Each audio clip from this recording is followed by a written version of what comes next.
আমরা রাজ্যবাসী খুশি।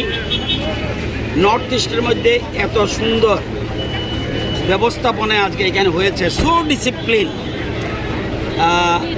আমাদের সরকার আসার পরে এটা 51 পীঠের একটা পীঠ, তীর্থস্থান, এবং এটাকে প্রমোট করার জন্য আমাদের রাজ্য সরকার চেষ্টা চালিয়েছিল। পরবর্তী সময় কেন্দ্রীয় সরকার এবং প্রধানমন্ত্রী নিজে আজকে কাজটা সম্পন্ন হওয়ার পরে আজকে নতুন সংস্কৃতি উদ্বোধন করেছে এবং বিরাট সংখ্যক মানুষ এখানে জড়ো হয়েছে। উনি শুধু পুজো দিতে এসছেন। কেন পুজো দিতে এসছেন? আজকের নবরাত্রির প্রথম দিন, অন্যান্য সময় তুমি অন্য জায়গায় পুজো দেন, আজকে নবরাত্রির প্রথম দিন উনি পুজো দিয়েছেন। এটা দেশবাসী বুঝেছে, so important place in India.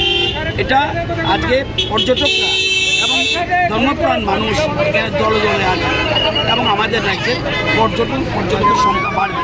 তো সেই জন্য আমরা আজকে খুশি। এবং দেখেন পুজো দেওয়ার সময় পুষ্পবৃষ্টি হয়েছে, ফলো করেছেন কিনা জানি না, পুষ্পবৃষ্টি হয়েছে, মানুষ আনন্দিত, মানুষ খুশি এবং আমরাও নিজেরা।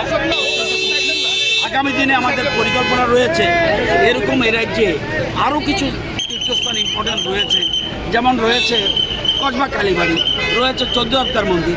এই জায়গাগুলিকেও আমরা আরও আকর্ষণীয় করে তোলার জন্য চেষ্টা করছি। আগের সরকার কোনো কিছুই করেনি, একটা নতুন পদ্ধতিতে। এবং আমরা জানবেন কামাখ্যাবাড়িও ইম্পর্টেন্ট, কিন্তু কামাখ্যাবাড়িতে আমরা যে ব্যবস্থাপনা রেখেছি এই সুবিধা নেই। এটা আমাদের নর্থ ইস্টের জন্য আমি মনে করি